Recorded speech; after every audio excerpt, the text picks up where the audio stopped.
Bem-vindos a esta análise! Hoje a gente vai explorar a Bíblia de um jeito um pouco diferente. Não como uma simples biblioteca de livros, mas como um ciclo vivo, pulsante de revelação. Então vamos pensar um pouco, e se a gente olhasse para a Bíblia, não como uma estante cheia de livros, mas, sei lá, como um ciclo solar. A proposta aqui é a de um ano solar da palavra, sabe? A luz da revelação vai ficando cada vez mais forte, mais clara, do comecinho até o fim. E para a gente entender isso bem, o primeiro passo é pegar um conceito que é fundamental, o da revelação progressiva. O que isso quer dizer na prática? Quer dizer que a mensagem bíblica não é algo estático, congelado no tempo. Pelo contrário, é uma história que vai se desenrolando, se intensificando, cada parte construindo em cima da anterior, como um amanhecer que vira meio-dia. E essa imagem aqui ilustra essa jornada de um jeito brilhante. O Antigo Testamento é o amanhecer da promessa. O Novo Testamento é a glória do meio-dia, o sol a pino.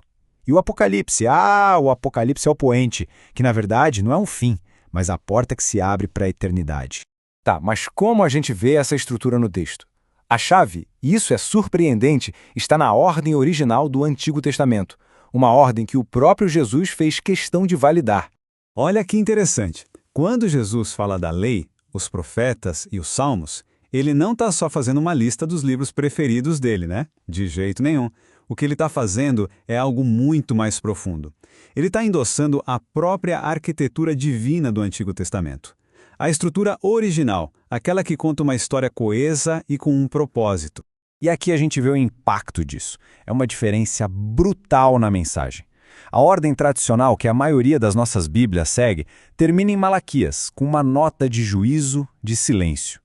Já a ordem hebraica original, essa termina com crônicas, apontando direto para a esperança messiânica, para a restauração. Então, o ponto crucial é esse. A estrutura original é como um templo bem construído. Ela cria um arco narrativo perfeito.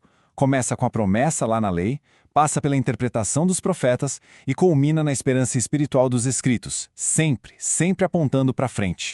Agora, vamos avançar para o Novo Testamento. Vamos ver como essa construção continua, revelando não apenas uma linha do tempo, mas um verdadeiro crescimento orgânico. A organização dos livros aqui não segue só uma cronologia. É orgânica. Pensa numa semente que brota e vira uma árvore forte. A gente acompanha a jornada da igreja desde o seu nascimento, lá em Atos, até a sua glorificação final. É um processo de amadurecimento. E essa progressão desenha uma jornada espiritual muito clara, que vai do verbo que se fez carne até a consumação de todas as coisas. É um caminho com etapas bem definidas.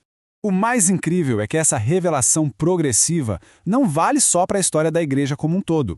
Ela também espelha, ela desenha um mapa para o nosso próprio crescimento espiritual, uma jornada pessoal em direção à maturidade. Percebe a escalada aqui? A gente começa imitando um apóstolo, buscando uma maturidade moral. Depois, entende o nosso lugar na Igreja Universal, até finalmente realizar Cristo como a plenitude cósmica dentro de nós. É uma jornada que vai do exterior para o interior. E para fechar, vamos ver como essa estrutura toda se encaixa, como ela forma um ciclo perfeito, cheio de significado. Para a gente entender o ciclo completo, a gente começa pela base, pelo fundamento. O cânon hebraico original do Antigo Testamento agrupa os textos em 22 livros. Esse número, para os antigos, simbolizava a totalidade, a preparação da pessoa espiritual para o que ainda estava por vir.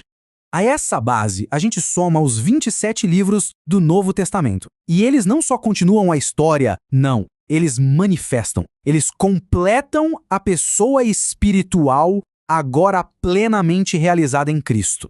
E entre os dois testamentos, essa estrutura teológica propõe uma unidade simbólica. É como se fosse uma semana de transição, representando o repouso no verbo que conecta a promessa antiga à sua manifestação no novo. É a ponte perfeita que une as duas fases da revelação.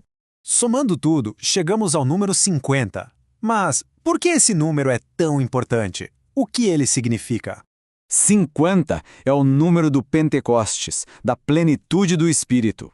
É o número do jubileu, da restauração final. Ele simboliza o ciclo completo da revelação. O jubileu da palavra, o Espírito em sua plenitude manifestada. No fim das contas, entender essa arquitetura divina não é só um exercício intelectual, acadêmico. É muito mais. É sobre alinhar o nosso coração com o sol da justiça. É transformar a leitura numa jornada iluminada. E assim, A questão que fica é: estamos dispostos a caminhar com o Sol? A permitir que a ordem viva do Espírito ilumine a nossa leitura, a nossa vida, hoje?